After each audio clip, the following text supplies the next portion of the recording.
A lot of families are frustrated by all the alternative transportation troubles this week at DISD, so they went tonight looking for some answers. Fox 4's Calvert Collins was at 2 of the meetings families attended, and they got Calvert the chance to talk about their concerns, talk about what was going on. Tell us.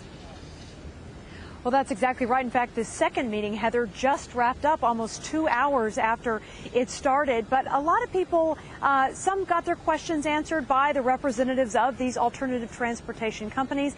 Others said they really wish that it could have been handled better, that they would have had more notice up front.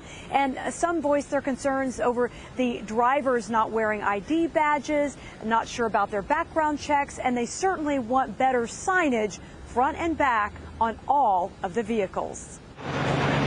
The district and the contractors have heard the complaints. Everything was frantic up here. The kids were crying, that they didn't know what to get on. He has not been to school yet. They have not picked him up. We're sitting there waiting on them. We'll get on the phone with them. They said, well, they'll be there at 9. They'll be there at 7:50. Tanisha Jones's daughter, Heaven, who is deaf and cannot speak, arrived home Monday evening in a taxi cab alone with 2 men. Even though she is special needs, but even if she wasn't, why would you send a little girl off with 2 men in a cab? It's just a regular cab, nothing from the school. So anything, they could have took her anywhere. Right now we have parents that are a little bit concerned about DISD school board member Luke Blackburn just found out about this transportation change last week and heard this.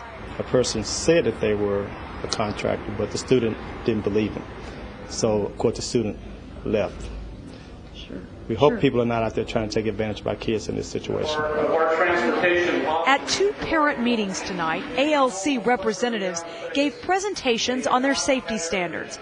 Dallas ISD's head of operations told parents the reason for the switch from the buses came after a review of last year's service found kids spent too long on those routes. So Dallas County Schools opted to go with a third party to get students to school quicker and save money. But most parents didn't find out until the first day of school. I wish we could have got a hold of more parents sooner so that it wasn't quite such a surprise on that morning. ALC's spokesman says all of the SUVs and sedans get visually inspected at schools every day and serviced quarterly. He says within the last 3 months, all drivers have undergone training on transporting kids. But that still doesn't satisfy parents who want a marked bus and their trust restored. I see the whole gas, I see the whole savings type of but I don't know to look for kids in that type of van. Now, ALC tells me that all the taxi cabs will be officially phased out by next Tuesday, and on that same day that all of the existing sedans and SUVs will have magnetic white marked signs on both side doors and possibly even the back, so that way people driving next to them in traffic will know that they are transporting kids.